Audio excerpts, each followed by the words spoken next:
দু চোখে হঠাৎ করে কাল বৈশাখী, চৈত্রের শেষ বেলা পাতা ওড়ে নাকি, গত বছরের মায়া ভেঙে যাবে বলে, রাজপথ ভেসে গেছে অচেনা কাজলে।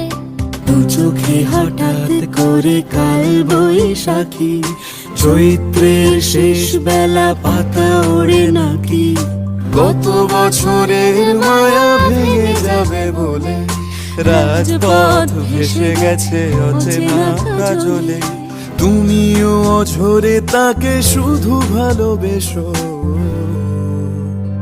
এসো হে বৈশাখ এসো, এসো, এসো হে